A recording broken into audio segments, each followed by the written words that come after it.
Iya. Iku wis direkam lho, Cuk.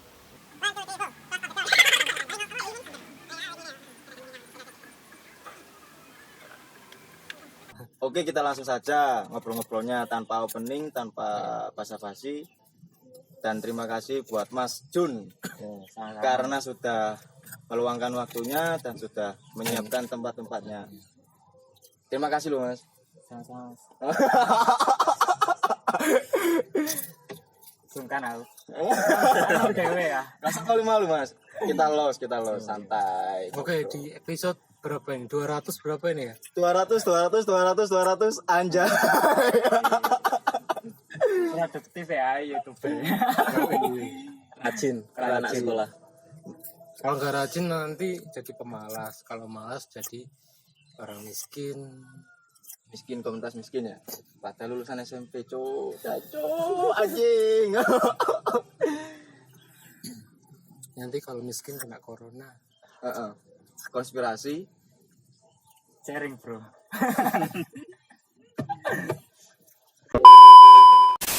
Nah, di sini kami ini nggak pakai masker karena ya karena nggak ada corona sih di sini. Tanya normal, Bro.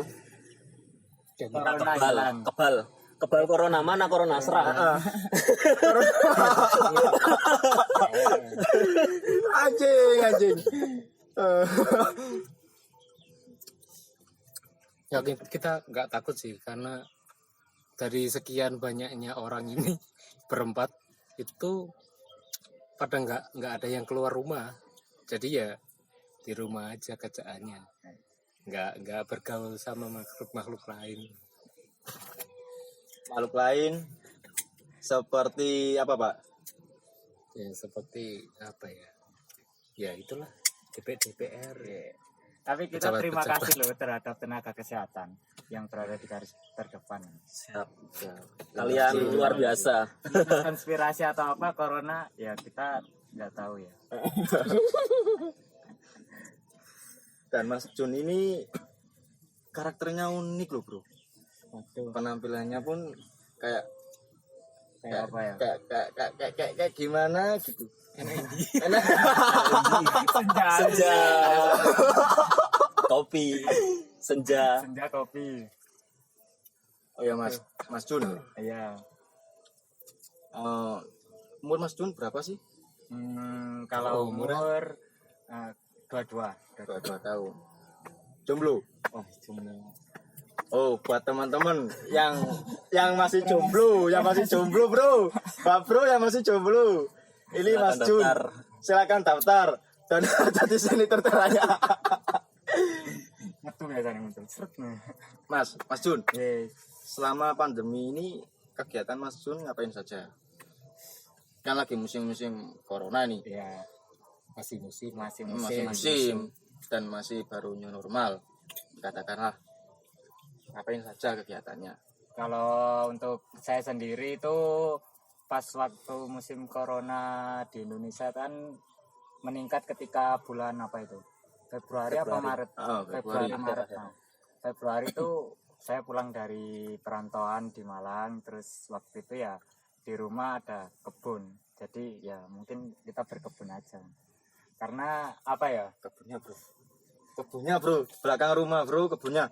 Bukan tanpa alasan juga sih, tetapi kayak bagaimana apa ya, kan kita tahu ya kebijakan di pemerintah atau sebagainya ini terlalu, ya kita tahulah bagaimana realitas kebijakan ataupun apapun yang ada di negara kita. Jadi kayak ya udah kita ambil bagaimana krisis ekonomi, krisis sosial yang ada terjadi saat pandemi ini, ya udah kita menanam aja apa yang paling enggak itu bisa membantu sedikit mengeluarkan apa ya untuk bahan pangan lah. Jadi sebetulnya seperti itu sih Untuk kayak menguatkan ketahanan pangan. ketahanan pangan kalau kata orang-orang. Padahal ini cuma kangkung. Kita makan kangkung. Kangkung. Kalau minat hubungi saja Mas Jun. Tiap pagi bawa sepeda ronjot sayur.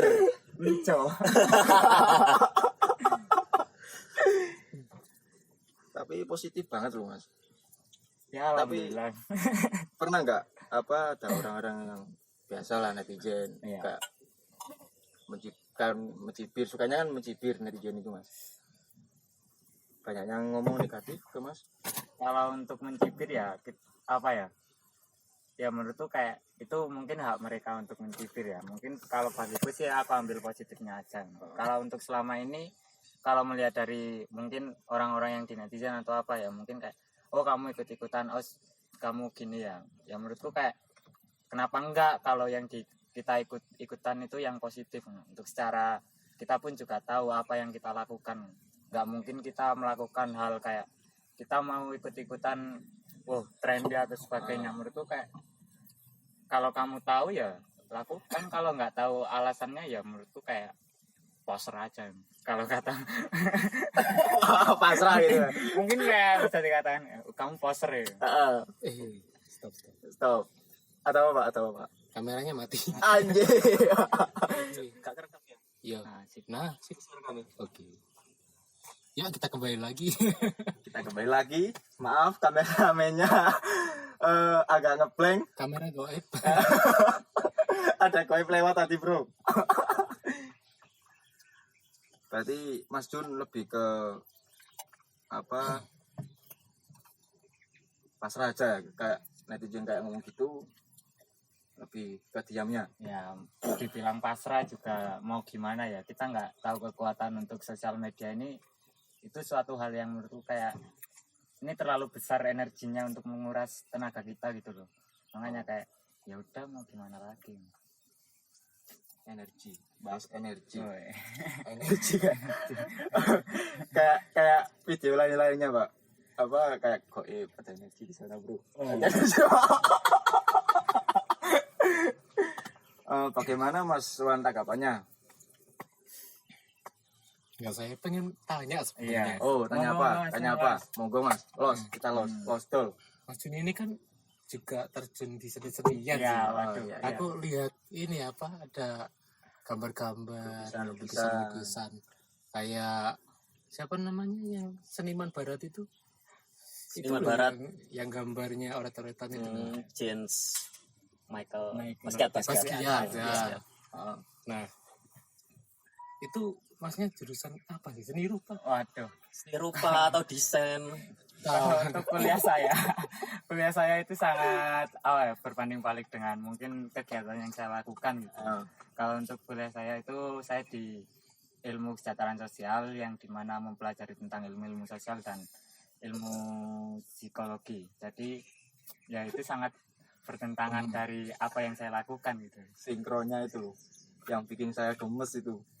Tapi masnya suka bersosial. Iya, kalau untuk bersosial itu ya mau nggak mau kita harus bunglon aja. Bunglon anjing. Artinya Hati-hati loh Pak, hati-hati loh. Nanti kalian diinterogasi. yang penting kan kalau kata anak-anak Jakarta, yang penting nggak cepu kan. Iya. Bunglon nggak apa bro. tapi bunglon itu keren loh. Sekuat-kuatnya harimau di hutan itu, yang paling lama bertahan hidup itu bunglon. Bisa selamat dari apapun, bahaya apapun. Karena bisa berubah menjadi macan juga ya Pak ya. Menjadi ular, menjadi goib aja.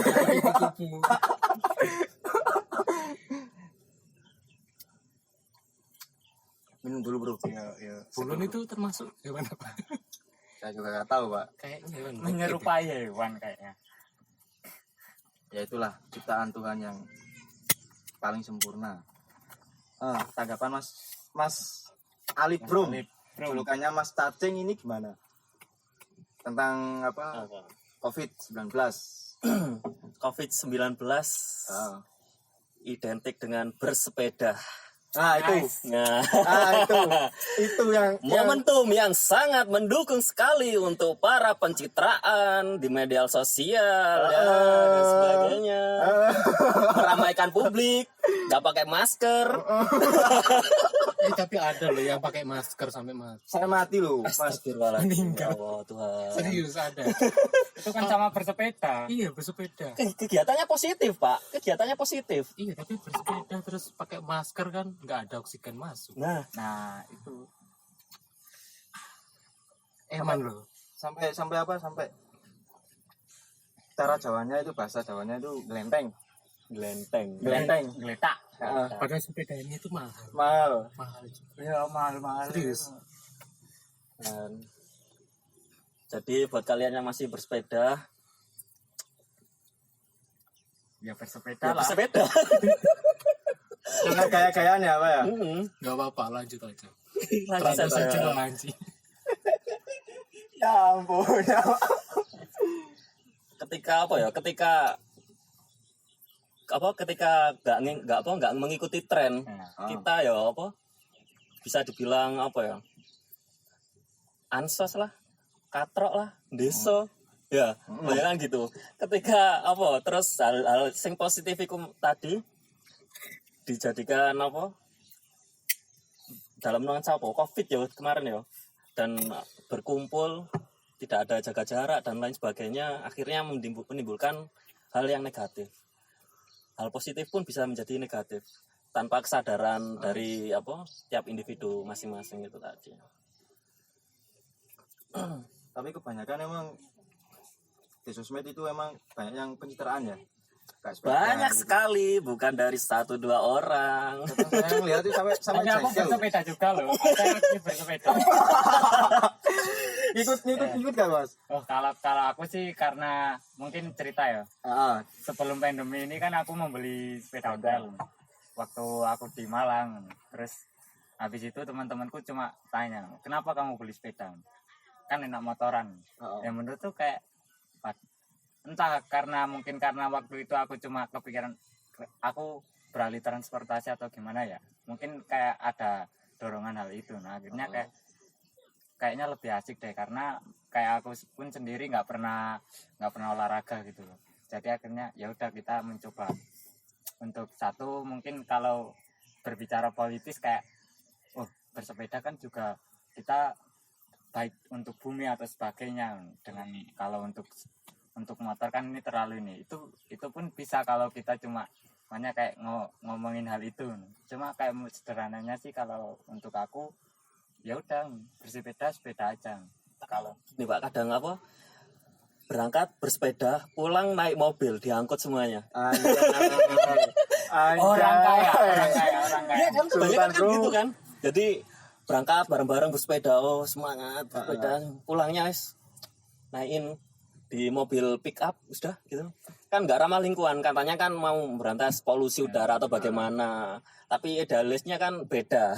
Setelah melampaui berapa kilometer capek lah numpak mobil aja. Apa-apa itu bro. Ya Aku pernah tahu kok gitu. Jadi kalau di Surabaya itu ada sebenarnya ya kayak gitu. Terus sepedanya itu ada beberapa yang aku ketahui itu harganya sampai 30-an juta, 40 gitu. Ya nggak apa-apa lah, mereka punya duit gitu, bebas kayaknya. berarti apa, orang berduit itu kebal hukum seperti itu Mas? Bisa Bisa seperti jadi. itu. Bisa jadi. Tapi nggak Saya ada kan- hukumnya kok. Loh, nggak gini kan, saya kan masyarakat umum awam miskin kan ya. Ketika dihadapkan dengan hukum kan, ya apa ya? Siapa yang punya nominal lebih tinggi bakal lebih menang. Seperti kasus-kasus kemarin kan seperti itu kan. Bayangkan. Kasus apa? Aduh, iki menjurus iki. kita ngobrol santai ya. Tapi kan ada peraturannya itu, yang nggak boleh penumpang orang naik mobil bak, Mobil pick up ya. pickup. Itu kan ada peraturannya dari Polantas gitu. Tapi ada sebagian yang naik di belakang Pak. Mbok ntar nanti Banyak. pegangi itu iya, tapi ya seperti itu. Kata pepatah mah, orang sultan mah bebas ya. Kata intinya ya. Mas Jun, Nah, saya mau tanya lagi. ya silakan.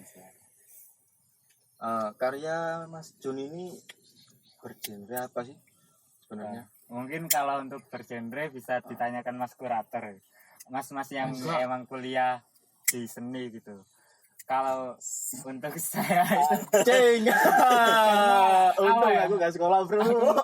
aku itu nggak punya kapasitas untuk melabel atau menstereotip bahwa aku berada di genre ini. Karena selama ini kayak ya udah aku karya ya bikin karya aja. Mungkin banyak terinfluen oleh beberapa seniman gitu loh. Cuma kayak ya udah kan mungkin beberapa teman-teman kamu mirip ini menurutku kayak itu ya oke aja karena itu persepsi persepsi dari si pengapresiasi itu kayak ya udah karena kamu mungkin melihat bandingan karya itu tadi tanpa dan menurutku itu yang membuat hidup suatu karya itu.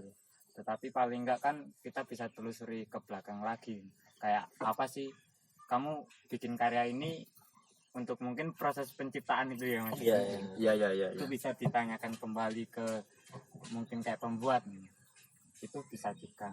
Mungkin Mas Wan atau Mas Alif yang sekolah di seni-senian bisa menjelaskan masuk di genre apa gitu. Apa Pak? Tolong jelaskan Pak. Apa Pak? Tolong Mungkin jelaskan, itu tolong bisa jelaskan. dibahas di next episode. Kayaknya panjang ya. Panjang.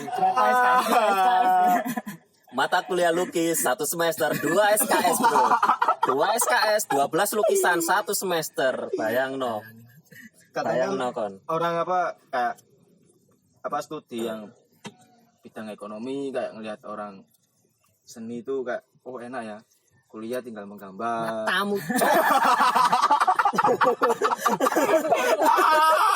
Aku sempat berpikir seperti itu. Apa ya kayak Anjing. lihat teman-temanku yang kuliah itu wih enak yo kuliahnya menggambar. Kapan aku harus mati Mandang kayak gitu. kegiatanku cuma itu aja gitu loh. Makanya akhirnya kayak ya udah nggak ada kegiatan lain selain kalau untuk jurusanku kan pasti mikir soal politik, soal sosial, soal apa. Jadi akhirnya kayak untuk proses penciptaan karya pun itu sangat ada dorongan ya mungkin soal literasi hal yang mungkin akhirnya mengarah ke sana. Kalau untuk teman-teman seni-senian kan yang kuliah di seni ini kayak ya udah gambar aja. Dia memang benar-benar spiritual kalau menurutku. ya apa ya mas? Gimana Mas? Pendapat Mas? Di apa? Di dunia keseni rupaan itu ya apa ya? Gak ono sing lebih spesifik sih yo. Mesti ketika apa? Contohnya lah membuat karya harus patokannya seperti ini nggak ada. Ketika kita menikmati proses itu dan kita melek sekitar kayak sosial, politik, hukum kan mesti ada dalam proses berkarya itu tadi. Itu sudah bisa disebut karya dengan patokan itu estetiknya nanti seperti apa, warna, komposisi itu tadi banyak seperti itu. Mungkin saya itu pendidikan. Pendidikan apa Pak? Pendidikan apa Pak? Seni sarjananya sarjana seniman. SPD. SPD Pak, SPD. Aku SPD. SPD. Oke. Iya. Tapi itu menarik loh ketika aku sempat pernah bertanya tentang kenapa ya sederhananya kayak SPD ya pendidikan. Teman-teman yang namanya SD kita selalu ada gambar ya udah gunungnya seperti itu. Dan Gambar waktu semasa kecil M itu terus kan. burungnya juga M kecil. Itu pernah dibahas waktu dulu itu. Pernah. Jadi kalau anak-anak kecil yang gambar kayak gitu itu tergantung ini sih lingkungan sekitarnya. Jadi misal kamu tinggal di kutub utara, mungkin burungnya beda. Gimana Pak? Penguin. Visualnya seperti apa Pak? Visualnya. Anjing, kamera on lagi, bangsat. Ya sorry bro, sorry kameranya bro. Nah kalau misalnya dia tinggal di padang pasir gitu. Padang pasir. Mungkin burungnya itu bisa burung-burung pemakan bangkai, terus ular yang digambar kayak gitu. Kalau di daerah tropis kan pasti sapi, yang apa yang dilihat di daerahnya sendiri gitu. Misal kalau dia tinggal di antah berantah, nggak ada apapun, nggak ada gunung, ya nggak mungkin dia kepikiran gambar gunung kayak gitu. Emang semasa waktu kecil itu menyenangkan ya Pak ya, menggambar itu bebas, halusinasinya pun kadang nggak ada ngerti. patokan-patokan.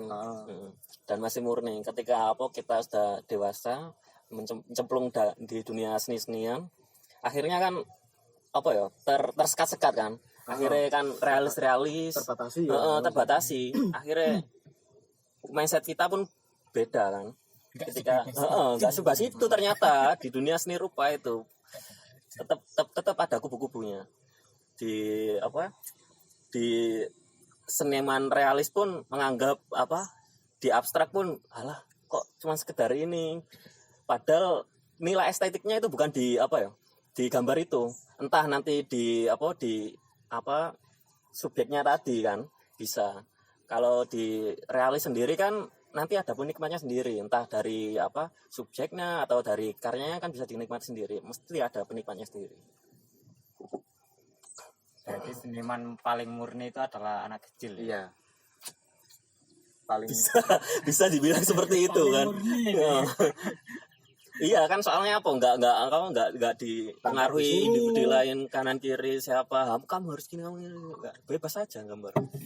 Proses penciptaannya itu melalui imajinasinya sendiri, tanpa ada ini kan. Boleh. Dan ketika gimana ya? Ini dari kehidupan pribadi sendiri kecil ya. Diikutkan les ini, tapi ternyata di selanjutnya pun setelah lulus pun lebih memilih Sepak bola.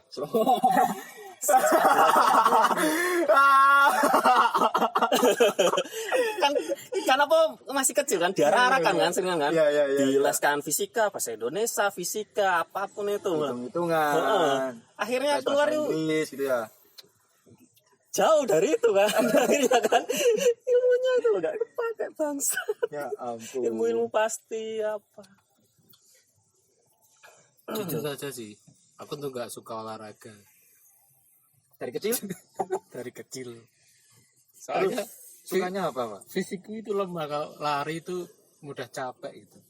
Terus mageran, malas. Kayaknya Mas Wan ini basicnya ada di olahraga biksu. Sumo. Iya. Badannya keker loh bro. Tapi itu menarik loh Mas Wan. Iya. Mungkin dari Mas Wan yang nggak suka olahraga dan ini, akhirnya kayak mungkin mayoritas orang-orang yang ada di sini itu kayak selalu menstereotip olahraga itu adalah melalui gender, melalui jenis kelamin atau sebagainya. Apakah Mas Wan juga menerima pelabelan terhadap orang-orang lain ketika Mas Wan nggak bisa sepak bola, nggak bisa ini? Aku kalau olahraga nggak melabeli urusan gender sih sebenarnya. Aku tuh seringkali lihat teman-temanku yang dia suka sepak bola, suka basket. Nah, di situ itu terdapat unsur kayak kamu lagi. Enggak gitu. Misal kamu main basket dan tinggi tubuhmu nggak sampai sekian lah. Sekian. Kamu pasti nggak bakal masuk ke tim yang bagus gitu. Ada dulu guruku itu, dia skillnya bagus sih. Apa gitu ya. Pokoknya dia itu nggak bisa masuk Olimpiade atau apa gitu, gara-gara tinggi tubuhnya kurang Ya Pak. Kayak rasis banget gitu loh. Meskipun badannya kecil, skillnya tapi enak, tapi kalau di dunia basket itu gimana Pak? Kalau dunia basket nggak tahu sih, kurang memahami. Kata-katanya sih masih susah untuk masuk ya. Tetap susah ya. Susah dengan kondisi fisik yang pas-pasan gitu. Itu masih dalam lingkup olahraga basket. Dan realitas sosial pun seperti itu Pak. Nggak bisa kita masuk seperti lihat di lamaran kerja yang mengandalkan fisik, penampilan apapun itu mesti ada takarannya di situ kan. itu sudah rasis. Iya. Kan batasan-batasan apa tinggi badan gitu Iya, juga ada. iya, banyak kan seperti itu. Nah, maka dari itu kan rasisme di Indonesia itu sangat besar sekali. Mulai dari dasar itu lamaran kerja apapun. Makanya kan ketika khalayak menganggap rasisme itu hal yang buruk, tapi hal-hal sekecil itu pun ada gitu, ya kan sering dibahas. Dan rasis bisa dibuat untuk aware ke lingkungan sekitar, paling enggak ranah ini pertemanan. Ketika orang Cina sama orang Jawa satu teman membahas tentang rasisme kan Cino ngene. Iku bisa dianggap positif buat guyonan, tapi ketika dibawa keluar mesti besar lagi. Sebabnya nanti bakal dicari ini rasisme apapun hal-hal itu mesti masuk. Indonesia itu emang suka gitu ya. Iya, katanya Pancasila, tapi kok menghina. Tapi akhirnya aku jadi kepikiran. Pikiran apa, Mas? Kepikiran tentang ya mungkin dari mas-mas yang bergerak di seni-senian ini. Akhirnya kayak berbicara kayak pelebelan atau sebagainya. Kan kita sering menerima pelebelan dari masyarakat umum kayak seni-senian ini pasti seniman itu pasti gini akhirnya berdampak pada mungkin keluarga atau sebagainya gitu. Udah kamu nggak boleh biasa nggak boleh, kan ada beberapa cuma ya menurut sampean gimana?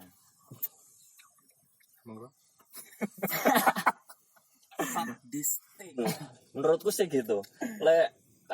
Kalau orang tua pribadi saya sih menyerahkan apapun masalah pendidikan, yang penting kamu kuliah S1 dan kamu konsisten di situ. Dan tapi Mas Ali pernah kayak dilarang sama orang tua gitu? Enggak sih. Kuliah di sini habis. Enggak, terserah aku. Demokratis. Jadi pokoknya orang tua aku paling enggak gini. Apa yang kamu pilih itu harus ditanggungjawabkan. Meskipun aku telat lama kan ya, lumayan kan ya, lumayan akhirnya lulus juga. Itu yang penting tanggung jawab, bisa menyampaikan ke orang tua gimana itunya selesai. Enggak harus entah individu lain kan, orang tuanya bakal kamu harus jadi dokter seperti ini, takaran itu kan mesti ono deh. Setiap itu ya mesti ada pasti. Dalam pribadi sendiri sih nggak ada. Mulai dari kecil aku, jadi kamu harus ranking 1 apa enggak, fuck. Terkadang orang tua emang suka gitu ya, suka membatasi kelebihan anaknya masing-masing. Iya. Saya juga jadi orang tua ya, nanti anak saya pasti akan saya jadi seniman. akan saya arahkan jadi seniman. Kamu harus jadi seniman. Fuck yang lain. Jangan ya mau terus. Mabuk yuk.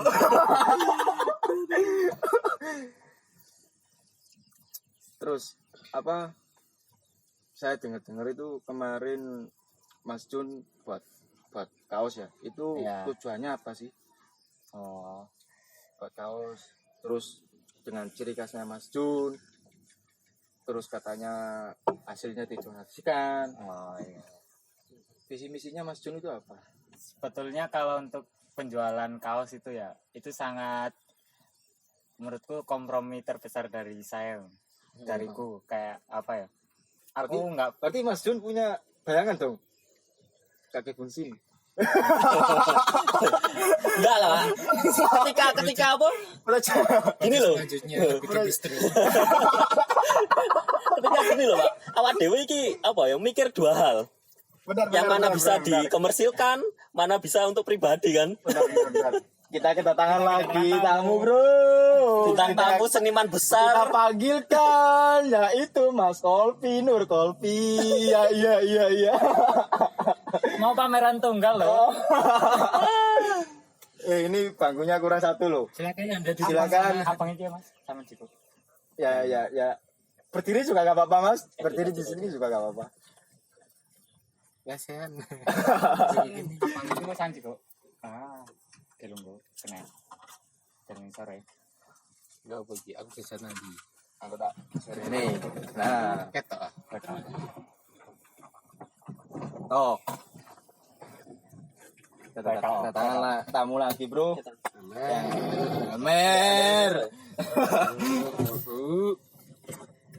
Mas, di sini, Mas. Mau pas. Habis dari mana, Mas Kolbi? Dari rumah ke rumah. Minum Mas. Kayak lagunya siapa? Siapa nih? India. Temulawak. Apa nih? Temulawak. Jamu. Siapa nih? Gimana, Mas? Rasanya? Es teh. Ya, kita lanjut lagi pembahasan Yang tadi ya, ya soal kaos. ya. Ya kalau menurutku kayak itu kompromi terbesar karena apa? Beberapa setahun sebelumnya pun aku juga sangat menurutku kayak kamu jualan kaos atau jualan apa dengan gambarmu pasti laku. Kayak menurutku kayak itu hal yang karena aku mungkin kalau aku sendiri kayak aku berangkat dari otodidak ataupun aku juga belajar nggak pernah kuliah seni gitu.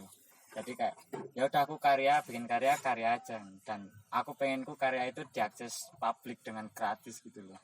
Nggak harus ngalir suasana hati ya kalau berkarya Mas Jun ya. Iya, nggak harus dijual belikan gitu loh. Cuma kan kadang juga kita perlu mengedukasi, mengapresiasi karya-karya itu dengan aku bikinin ini gratis ya, itu dan mungkin lewat itu tadi untuk melihat mencek gelombang lah kayak seberapa sih apresiasi karya itu terhadap karya-karya kita gitu loh. Kayak ya udah coba aku jual cuma dengan movement ya itu tadi dengan mendonasikan beberapa rupiahnya untuk dibelikan cabai atau apa gitu. Nah itu apa? Oke.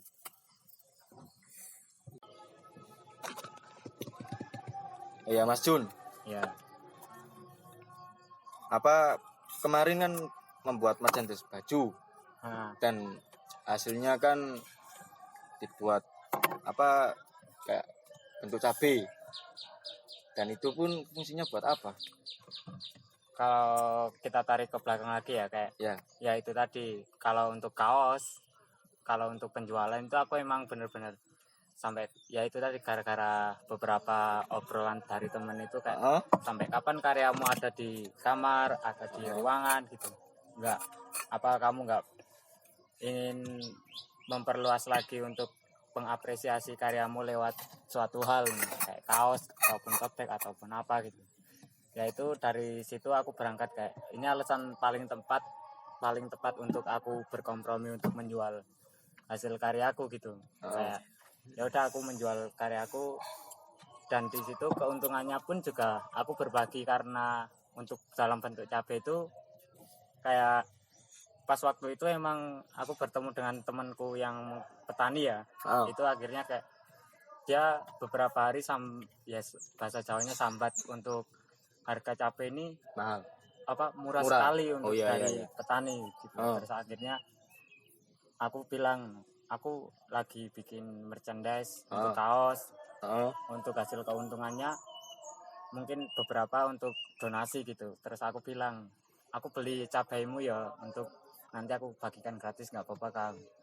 Nggak apa-apa silakan. Dan akhirnya ya emang kayak gitu aku membeli berapa kilo itu hampir 100.000 itu kok 150.000 itu untuk pembelian cabai itu dan aku bagikan ke orang-orang yang jualan yang di jalanan itu. Jadi aku bersepeda sambil membagikan ya.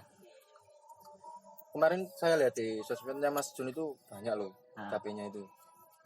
Saya sangat penasaran. Ternyata cabainya fungsinya buat bagikan ya? Iya dibagikan. Tapi waktu itu nggak ada yang mengira kalau itu pasangan. Yang dikira pesugihan atau apa? Bener. Aku beberapa kali ada yang bilang gitu. Ada. Beberapa kali orang yang saya berikan itu dia nggak mau karena berpikiran ini buat apa mas kok cabai? Heeh. Karena itu suatu hal yang aneh untuk beberapa masyarakat.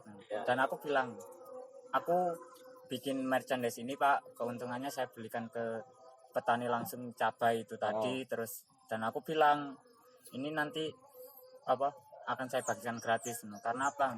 Kita ya mungkin beberapa orang mengira itu suatu hal yang kayak ini pesugihan atau mencari keuntungan negatif lah. Cuma menurutku kayak setelah menjelaskan pun beberapa tanggapan dari orang-orang yang saya berikan pun juga oke juga. Kayak, loh mas, kok kenapa harus cabai? Ya karena saya bisanya cuma ini pak. Dan karena akhirnya aku jelaskan rentetan itu, akhirnya mereka juga menerima hal itu. Karena menurutku kayak untuk sedekah atau donasi itu menurutku kayak karena apa ya? Satu alasan aku membeli cabai itu kayak satu distribusi dari pangan kita itu terlalu dimonopoli gitu loh untuk secara kenapa harga di pasar dengan harga dari petani langsung ini sangat berbeda jauh gitu. Dan di situ aku mencoba untuk memberikan suatu apa ya kayak petani mereka karena mungkin cabai ini adalah tumbuhan yang dari berbagai kota ini ada dan bisa ditanam dan mereka pun punya stok sendiri, makanya kayak mereka yang biasanya di sini dikirim ke luar kota atau sebagainya akhirnya karena dampak pandemi itu akhirnya menjadi suatu nggak bisa dikirim gitu. Akhirnya macet, stuck, harga cabai itu menurun dan itu karena cabai pun kalau nggak kalau nggak dipanen tumbuhannya bakal mati. Nah itu akhirnya aku mau nggak mau ya udah ini aku punya segini aku beli nanti aku bagikan ya udah akhirnya seperti itu. Tujuan yang positif sangat sekali. positif dan berfaedah. Karena kalau beberapa tanggapan dari teman-teman yang membeli merchandise atau yang tahu gitu kok kamu dengan harga segitu berani kayak gini, apa kamu nggak nyari untung? Menurutku untung atau nggak untung itu suatu persepsi yang kita pribadi kayak aku untung karena mereka mau membeli karyaku kayak gitu. Kayak sampai kapan sih karyaku mati, kayak mereka respect terhadap karyaku dan dia membeli ya udah aku berikan secara nggak langsung aku punya ikatan moral untuk memberikan kayak membantu orang lain gitu loh. Kayak ya udah aku bantu yang lain karena mau nggak mau aku cuma membutuhkan satu kayak aku tetap bisa berkarya tanpa untuk menghasilkan untuk memperjualbelikan merchandise itu kayak gitu. Mungkin seperti itu. Positif. Jadi yang masih intinya inspirasi. Jadi intinya di video kali ini selagi masih muda ya mas ya. Buatlah kegiatan yang sangat positif. Dan buatlah hidupmu berguna. Sangat filosofis. Mungkin untuk saat ini mudah lebih dalam emang nggak cukup untuk satu episode ya. Mungkin selanjutnya masih ada mas. Masih ada ya. Masih ada. Jadi jangan lupa klik tombol loncengnya biar Kita semakin semangat. Semangat ya Allah, semangat YouTuber banget. Dan mungkin satu kalau dari saya seni itu murah kok. Yang murahan mungkin kalian yang nggak mau mengapresiasi dari karya teman-teman seni. Nah, itu. Terima kasih, Pak. Karena sudah melontarkan umpatannya. Sangat jujur sekali. Terima kasih. Benar itu benar. Di video kali ini mungkin kalian yang menilai karena sambil minum sambil ngopi, cemilan pun roti sama keripik jagung. Dan terima kasih buat Mas Jun, Mas Wan, Mas Ali, julukannya Cacing. Ali Prom nama panggungnya. Mas Jun punya Instagram? Oh punya. @Juniawan Bagaskara. Ketik saja @Juniawan. Juni Awan Bagaskara. Panjang banget cuk. Salah ya. Dan suasananya juga mau agak malam dan mau maghriban dulu. Terima kasih dan salam buat saya Mac Legend sendiri. Salam olahraga. Olahraga. Tonton video saya berikutnya ya. Jangan sampai ketinggalan. Karena ada karya-karya dari saya dan teman-teman saya buat yang menonton. Oke, siap. Thank you. Thank you.